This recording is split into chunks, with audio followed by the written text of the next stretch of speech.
because I know Antifa and protesters are notorious for drowning us out with their air horns because they're so afraid of what it is that we have to say. And I don't get that. All this time, all I want to do is I want to have dialogue. I want to be able to talk. I want to be able to say what it is that I believe in, what it is that you guys believe in. And if they disagree, then they can say what they want to believe. But there's too much censorship going on in this country right now, especially on the West Coast, especially on this campus. One of the most frustrating things is we had a professor that had the courage to stand against racism. Good. He refused to leave because of the color of his skin. He said, hey, ladies and gentlemen, I don't think it's okay for you to ask me to leave because my skin color is too light or my skin color is too dark. And they went to his classroom, and all they did was spew out hate towards him, treated him like trash. And there was no leadership in this school, no leadership in this community. No one stood up for him. Nobody. The students, the few students who actually stood up and stood tall against this insanity with chalk or with words were treated like trash. No leadership in this school, no leadership in this community. Nobody stood up for them because they were afraid. There is leadership, though. The police. There's leadership. We'll give you a chance to talk here a little bit. This guy's got good stuff to say. The police treated like trash. 100% treated like trash. Okay?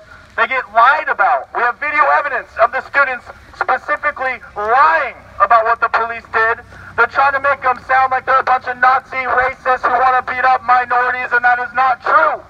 These are good officers who want to keep this campus safe. And all they do when these students go around and put signs up that say F the police. F the police all over. Signs all over in graffiti, F the police. And nobody stands up for them. No leadership from this campus, no leadership from this community, no leadership from the professors because they're too afraid. And that is the biggest problem that we have right now in this country. Fear is running this country right now. It is keeping people silent, especially on the West Coast. Do you understand how new this is? Do you understand that just a year ago, if this exact same thing happened, do you understand that no one would be here right now? No one would be here. Because people are afraid to speak up. And this is the one thing that I hope to God that we can change. If nothing else, the one thing I hope that we can change is we get rid of the fear and we start living our lives and we start looking inside our own hearts and being who we really truly think that we should be as a country. And we understand that Evergreen State College is going through some stuff right now. Okay? I understand that. I don't want to just run in there and act like we know everything and act like we have all the answers because we don't. But all I want to do is go in there and talk about hate, talk about racism, and talk about all these things that the students and the faculty and everyone else is afraid to talk about. I want to talk about the things that the president is afraid to say. For whatever reason, that president stood there while the students yelled at him and cussed at him. That president started to use his hands to talk like I do all the time in my speeches, and they said, you stop using your hands. It's aggressive. He put his hands down. That's not leadership. And that's what we're missing in this country. We're missing it in the campuses. We're missing it in the state and the federal level. We have no leadership. We have no leadership in this, not just the government, but just the cultural poisoning that is going on right now. And so that's why I appreciate that you guys are willing to come down here, because usually everyone would just stay at home and laugh at Tucker Carlson and all that crap that you see.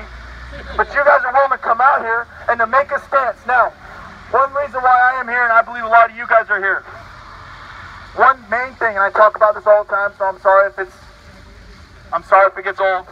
I gotta switch hands, bud. I am here to stand against hate. That is the one thing that drives me crazy, and I talk about it all the time. But hatred, it always comes down to hatred. It always boils down to hatred. Racism, anger, all that dark stuff, it's all the same. The lies, the deception, it comes down to hatred. And I believe that that's what we're here to do today, is to stand against that hatred, all forms of hatred. You do not get to pick. You don't get to pick when it's okay. Too many times, these kids, they say they stand against hate, but they pick and choose when it's okay.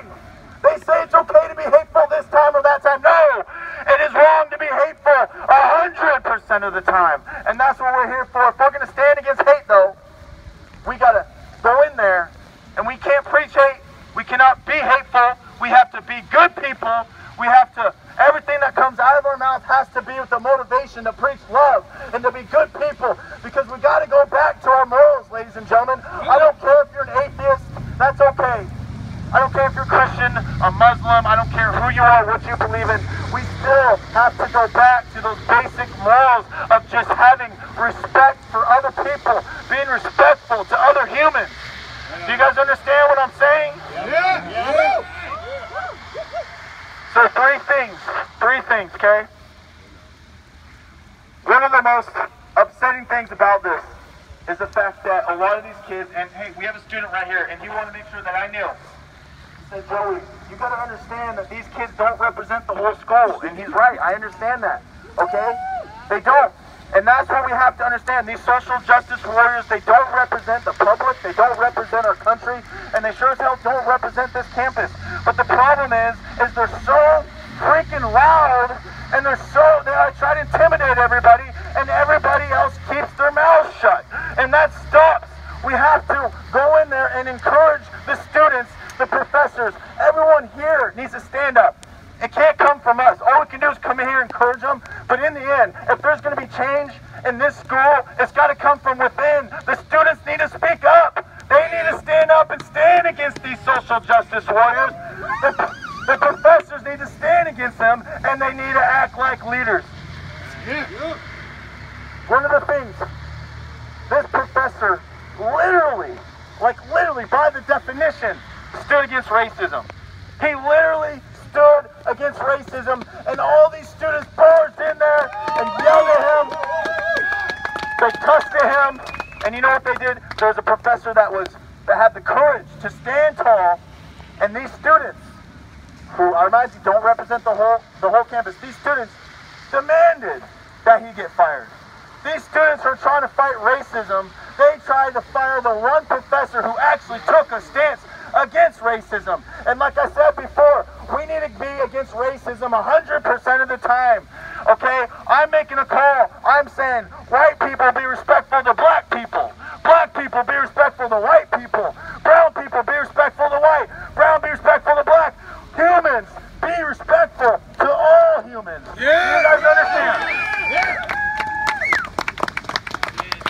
It is such a simple concept. Is this working? Hello. Yeah. All right. It is such a simple concept, right? It's called just being respectful to people. And that's all I'm asking for. That's all I'm asking that we can share with these students, okay? The other thing is the hatred. The hatred is a huge problem right now. Is that working? Yes. Hello. Check one. All right. That's right, I'm almost done here. The hatred is a big problem. There are students in this campus, specifically chalk men, okay? And I talked with them. I had about an hour long. I talked to him, and I had about a 20-30 minute conversation with him, all right? And he's scared, he's pissed, he's angry, but he took a stance. And all he got was hatred. He got bullied. There's video of students walking up to him, ripping his glasses off and throwing it to the ground. How is that okay? That's pure hatred. It's not okay. He got assaulted. You saw the students walk around with bats trying to intimidate people. That's not okay. It doesn't matter if you're a transsexual or a minority or white. It doesn't matter. You don't get to be a bully. And no one, nobody stood up for him. That's what pisses me off. No leadership from the campus, from the community, or anywhere else. The professors went out of their way to make sure that the students thought that we, all of you guys here, are a white supremacist group. That's a lie. That's so tiny. Rainbow power! That's the next thing that I want to talk about. That I'm sick of it. I am done with the lies. I am done with the deception. We have so much video evidence of these students spreading lies as if the video evidence isn't out there to prove them wrong. They made a claim that the police tried to charge through white students to get to the minority students so that they can beat up the black students. That's a complete lie. They say this stuff as if there's not film all over YouTube that any 12-year-old can look at and say, that is a lie. They lied about these police officers, trying to make them sound like they're racist and they want to beat people up, okay? Now, these police officers have been disrespected. Like I said, the signs are all over the campus. They were lied about. One student said, I don't understand why the police officers came and pepper sprayed us. The president goes, wait, they pepper sprayed you? And she goes, oh no, but they had pepper spray on them. The president just stood there and didn't say anything. At what point is the president going to say, ma'am, let's tell the truth. And by the way, yes, police officers are going to have pepper spray and they're going to have guns too so they can keep you safe. I am asking, okay, that this leadership steps up at this school, okay? They step up and they protect professors' free speech, they protect the students, and they show respect for these police officers. Do you guys understand what I'm saying? Yeah. Yes. Okay, so I'm going to get someone else to speak here real quick. But I just want to make sure when we go in there, okay, the goal is to have as much dialogue as you can, to be respectful, and hopefully when we leave today, the students don't think we're a bunch of white supremacists. They think that we're here for reasons that we're passionate about, not because of the color of our skin. We gotta look beyond that. We gotta look beyond skin color, look beyond your gender, your sexuality. I don't care what you are. We're all Americans, and at some point we need to come together.